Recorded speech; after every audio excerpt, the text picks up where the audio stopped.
सभी विद्यालय में FLN की संपन्न हुई समीक्षा बैठक। जन शिक्षा केंद्र हरपरी अंतर्गत सभी विद्यालयों के शिक्षक रहे मौजूद। नमस्कार, मैं काजल WPT न्यूज 24 में आपका स्वागत करती हूं। खबर है मध्य प्रदेश के सिंगरौली जिले के विकासखंड चितरंगी अंतर्गत शासकीय उच्चतर माध्यमिक विद्यालय हरपरी का, जहां पर आपको बता दें कि बीते दिन 10 जनवरी 2025 को जन शिक्षा केंद्र शासकीय उच्चतर माध्यमिक विद्यालय हरपरी अंतर्गत शासकीय उच्चतर माध्यमिक विद्यालय हरपरी के प्रभारी प्राचार्य रामकृष्ण पटेल ने जानकारी देते हुए बताया कि 10 जनवरी को उच्चतर माध्यमिक विद्यालय हरपरी में जन शिक्षा केंद्र अंतर्गत समीक्षा बैठक की गई, जिसमें से जन शिक्षा केंद्र अंतर्गत सभी विद्यालयों के प्रधानाध्यापक मौजूद रहे। साथ ही उन्हें यह भी बताया गया कि सरकार के द्वारा लगातार चल रही योजनाओं को भी विद्यार्थी तथा ग्रामीण तक पहुंचाया जाए। यह भी बताया कि अपार ID का भी काम तेजी से हो रहा है। परीक्षा के संबंधित भी चर्चाएं हुई, फीडिंग से संबंधित भी चर्चाएं हुई तथा FLN से संबंधित भी चर्चाएं हुई और साथ ही सभी विद्यालय के प्रधानाध्यापकों को यह निर्देश दिया गया कि हर विद्यार्थियों का कागज जिम्मेदारी पूर्वक संभाल कर रखें और साथ ही विद्यार्थियों को किसी भी प्रकार की समस्या ना हो, उनका जानकारी फीडिंग करते हुए समय त्रुटियां ना हो, जिसकी वजह से भविष्य में उन्हें कोई भी परेशानी झेलनी पड़े। ऐसी खबरों के लिए बने रहें WPT न्यूज 24 के साथ। धन्यवाद। हरपरी जन शिक्षा केंद्र अंतर्गत समीक्षा बैठक की गई थी, क्या मुख्य उद्देश्य था?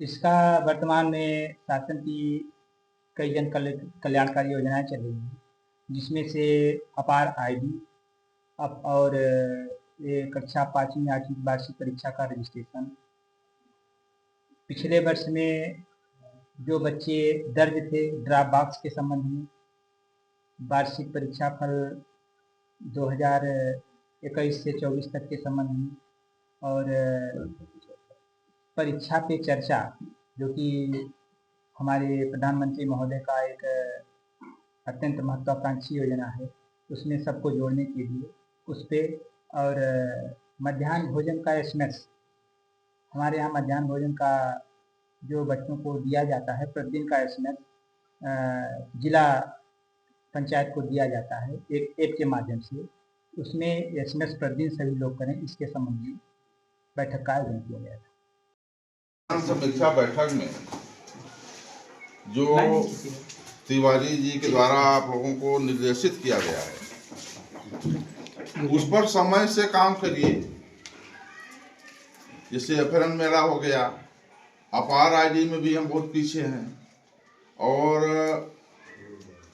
प्रधानमंत्री परीक्षा पे चर्चा में भी यानी हमारा जन शिक्षा केंद्र बहुत ही पीछे है।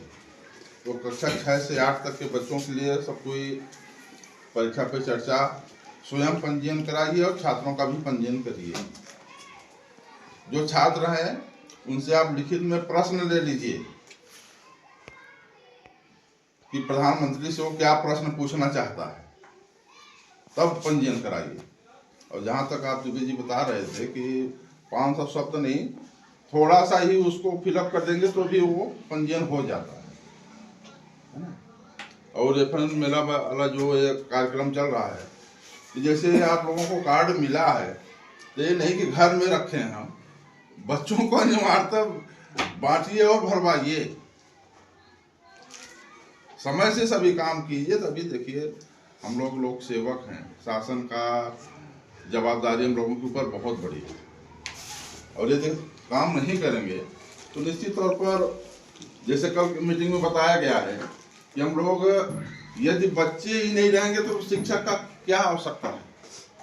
स्वयं हम लोग अपने पैरों पर कुल्हाड़ी मार रहे हैं। नामांकन पिछले वर्ष के अपेक्षा इस वर्ष तो यहाँ भी कम हुआ होगा। हाँ, कम हुआ है। 94 बच्चे अभी हमारे पिछले वर्ष के ड्रॉप आउट में है। नामांकन कम है।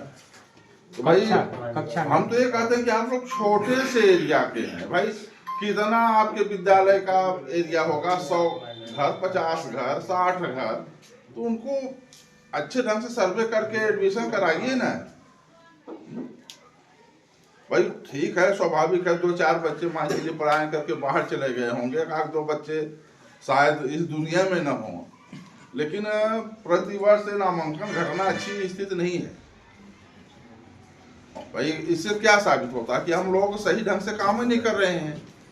और नहीं तो आखिर बच्चा यदि आपके बसाहट में है तो क्या आपने उसका लोकेशन किया कि ये बच्चा कहाँ है, क्यों नहीं एडमिशन कराया? भाई कक्षा 1 से 8 तक तो कोई फीस नहीं लगती। तो अभी भी यदि ऐसे कुछ बच्चे हों, देखिए अभी परसों दिन की बात है, क्वांटल में आखिर 3 बच्चों का नाम लिखा गया है? तो अभी भी पता लगा लीजिए यदि कोई बच्चा छूट रहा है हमारा, वास्तविक में वह पढ़ने योग्य है, पढ़ने की उम्र है, तो भाई उसको हम एडमिशन करने में क्या दिक्कत है? माता पिता से तो भी संपर्क कर सकते हैं। भाई बाबूलाल की सराहनीय एक तरह से कार्य रहा कि उनके घर 2 टीचरों को भेजे, फिर उनकी माताओं को बुला करके लाए और बोले कि नहीं हम यहाँ हरफरी नाम नहीं लिखाएंगे, हमारा नजदीक कोहंडल पड़ता है। भीमा तिवारी जी को बोला कि भाई आप इनको कोहंडल ले जाइए, एडमिशन कराइए। तो 3 बहुत संख्या होती है। और एक और हो गया, जैसे चित्रांश पब्लिक स्कूल से टीसी लिया और कहीं एडमिशन नहीं लिया, तो उसको इंपोर्ट कराया गया। ऐसे 136 थे आंकड़ा। 136 पे हम लोगों ने 2 दिन काम किए हैं और 136 के एक बच्चे का पूरा आंकड़ा ट्रेस करके, कोई जिले से बाहर है, कोई प्रदेश से बाहर है, सबका एडमिशन कराए हैं। 136 का आंकड़ा वो 136 और फिर रात में 2 और आ गए हैं, तो उनका 2 का भी, तो एक बहुत बड़ा काम है, बहुत बड़ा आंकड़ा है। 136 सोचिए, एक जन शिक्षा केंद्र में प्रदेश स्तर में लाखों में बच्चे पहुंच जाते हैं और वहाँ फिर प्रदेश स्तर से भारत सरकार से चिट्ठी आती है।